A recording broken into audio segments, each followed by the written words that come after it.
अगर बात करें सन 855 ईस्वी की, तो सिंहासन पर आरूढ़ होकर अवंती वर्मन ने उत्पल वंश की स्थापना की।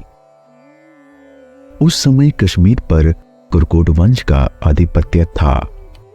उन्होंने कश्मीर को कुरकोट वंश के आधिपत्य से मुक्त कराया और एक शक्तिशाली साम्राज्य की स्थापना की।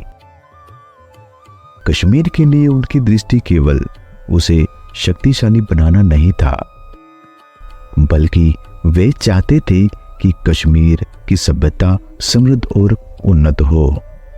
अगर उनके शासनकाल के अन्य कार्यों का वर्णन किया जाए तो वे केवल एक राजा ही नहीं थे, बल्कि कला के संरक्षक भी थे।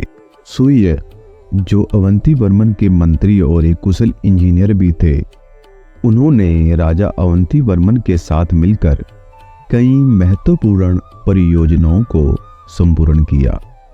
उन्होंने दलदली भूमि को सुखाकर उसे कृषि योग्य भूमि में रूपांतरित किया।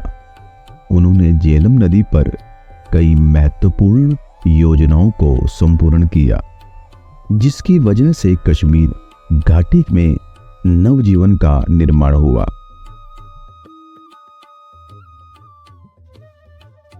उनके दरबार में रणकर और आनंदवर्धन जैसे धुरंधर कवि भी थे तथा उनके संरक्षण में आनंदवर्धन ने ध्यान लोक जैसे लेखों का निर्माण किया, जो आज भी सौंदर्य शास्त्र के अध्ययन में एक महत्वपूर्ण भूमिका निभाता है।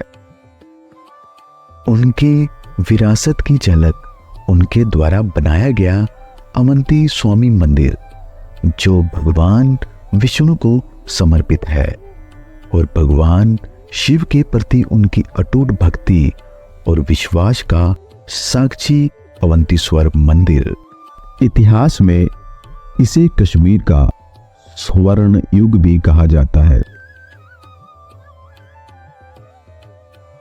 राजा अवंती वर्मन की मृत्यु सन 883 ईस्वी में हुई। उनकी मृत्यु के बाद उनके वंशज शंकर वर्मन ने सिंहासन का कार्यभार संभाला।